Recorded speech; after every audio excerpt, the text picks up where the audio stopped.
La imponente puerta de caoba tallada que separaba el pasillo del despacho principal de Edmundo parecía haberse convertido de repente en un muro impenetrable y amenazante para Valentina,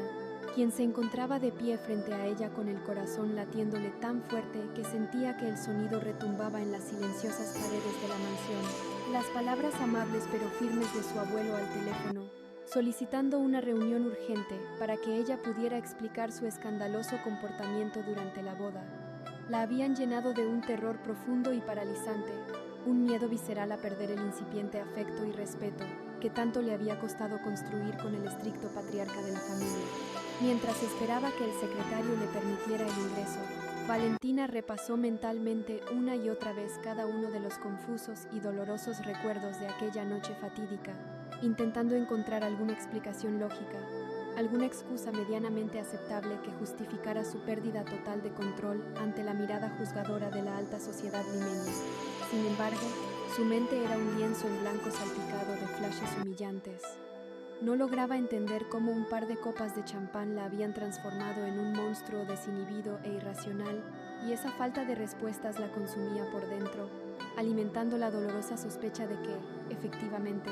ella no pertenecía a ese mundo de cristal y seda, y que su presencia allí no era más que un grosero error del destino. Cuando finalmente la pesada puerta se abrió y ella ingresó al enorme y lujoso despacho, la figura imponente de Edmundo, sentado detrás de su inmenso escritorio de madera oscura con el rostro adusto e inescrutable, no hizo más que confirmar sus peores temores,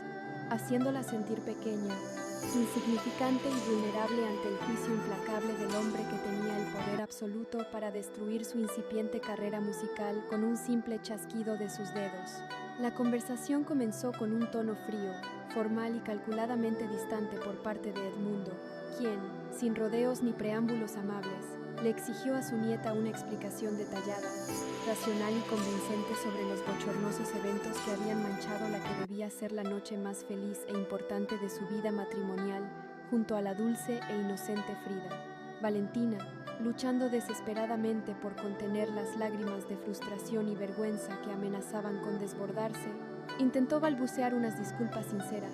jurando por la memoria de su madre fallecida que ella no era una mujer con problemas de alcoholismo y que, de hecho, apenas había consumido licor en toda la velada, pero sus palabras sonaban huecas y patéticas frente a la evidencia innegable de los hechos. Edmundo, endurecido por años de traiciones y decepciones en el despiadado mundo de los negocios, no parecía dispuesto a aceptar excusas baratas, y su mirada penetrante atravesaba el alma de Valentina, buscando detectar cualquier indicio de mentira o manipulación en los ojos asustados de la joven cumbiambera. Fue en ese preciso instante de máxima tensión y vulnerabilidad extrema, cuando Valentina, acorralada por el peso de la culpa y la incomprensión de su abuelo, mencionó casi de manera accidental un pequeño e insignificante detalle que cambiaría el rumbo de la conversación y de sus vidas para siempre. Recordó en voz alta que la única copa de champaña que había bebido por completo antes de perder el conocimiento se la había ofrecido, con una sonrisa inusualmente cálida y amistosa, la mismísima Macarena. El rostro de Edmundo experimentó una transformación imperceptible pero profundamente significativa ante esa simple revelación. La mención del nombre de la joven lisiada,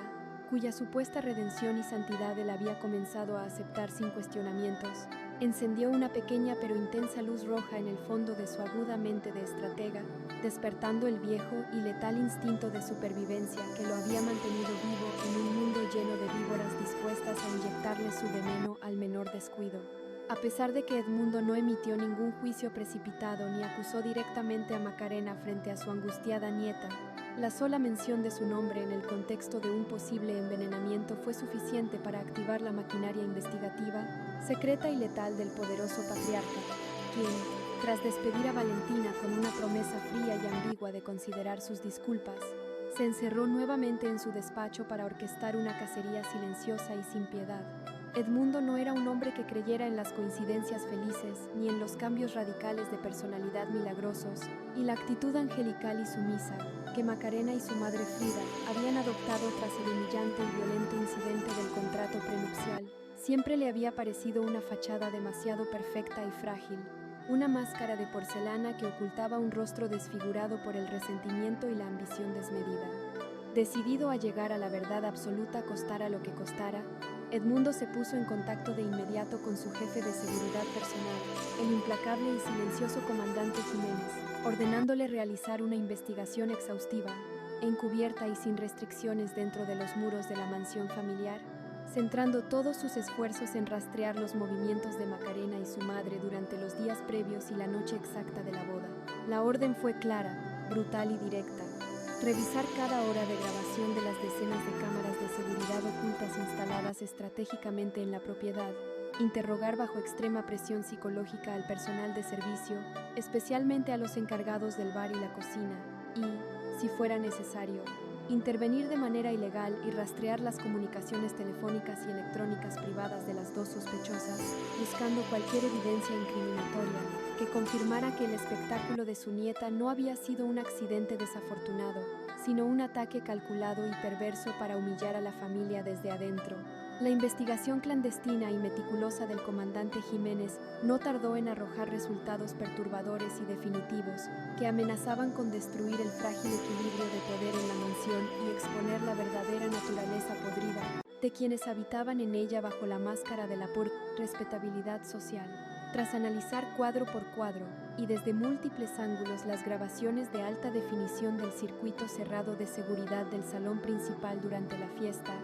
el experimentado jefe de seguridad logró aislar un instante fugaz, oscuro y condenatorio que había pasado desapercibido para todos los presentes en medio de la euforia y el ruido ensordecedor de la celebración nupcial. Las imágenes pixeladas pero irrefutables mostraban claramente cómo Macarena, aprovechando un segundo de distracción general provocado por un brindis en el escenario principal, extraía un pequeño frasco oscuro de las profundidades de su elegante bolso de diseñador y vertía con rapidez y precisión quirúrgica varias gotas de un líquido transparente en la copa de champaña que posteriormente y con una sonrisa diabólica ofrecería a la inocente Valentina. La evidencia era abrumadora, innegable y absolutamente letal para las ambiciones de Macarena y su madre. No solo probaba que la joven lisiada había envenenado intencionalmente a la nieta del patriarca para humillarla públicamente frente a la élite limeña, sino que dejaba al descubierto la macabra y peligrosa red de engaños, manipulación y sociopatía que ambas mujeres habían tejido para mantenerse aferradas al poder económico y social de la familia. Cuando el comandante Jiménez le presentó en estricto privado el video ampliado y analizado a Edmundo en la penumbra de su despacho, el rostro del anciano millonario no mostró sorpresa ni horror, sino una frialdad gélida, calculadora y terrorífica que preanunciaba una tormenta de venganza, sin piedad ni compasión, comprendiendo de golpe que había estado durmiendo con el enemigo y que su amada esposa Frida era, sin duda alguna, la mente maestra detrás de aquel acto vil y cobarde, una revelación que lo llevaría a tomar decisiones extremas e irreversibles.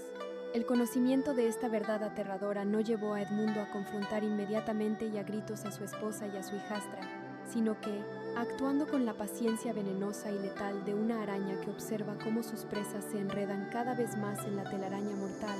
decidió jugar un perverso juego de ajedrez psicológico para destruirlas lentamente desde el interior de sus propias mentiras. Edmundo comenzó a mostrarse inusualmente amable, complaciente y vulnerable frente a Frida y Macarena, colmándolas de regalos extravagantes, atenciones innecesarias y promesas vacías sobre un futuro brillante y lleno de poder para ambas dentro del imperio familiar, alimentando así su enfermizo ego y su falsa sensación de victoria y seguridad absoluta. Al mismo tiempo, el patriarca orquestó una reunión secreta y sumamente peligrosa con Alejandro y Valentina en una de sus propiedades alejadas de la ciudad, un refugio seguro donde les reveló la impactante, dolorosa y liberadora verdad sobre el envenenamiento en la boda, mostrándoles las grabaciones de seguridad que exoneraban por completo a la joven cantante y confirmaban la maldad pura de Macarena. La revelación generó un shock sísmico en la joven pareja. Alejandro, horrorizado y asqueado por la monstruosidad de la mujer que alguna vez creyó amar y que ahora se mostraba como un monstruo sin escrúpulos, sintió que una furia ciega, justiciera e incontrolable se apoderaba de su ser, jurando venganza absoluta contra ella, mientras que Valentina, liberada finalmente del aplastante peso de la culpa y la vergüenza inmerecida, abrazó a su abuelo con lágrimas de agradecimiento puro.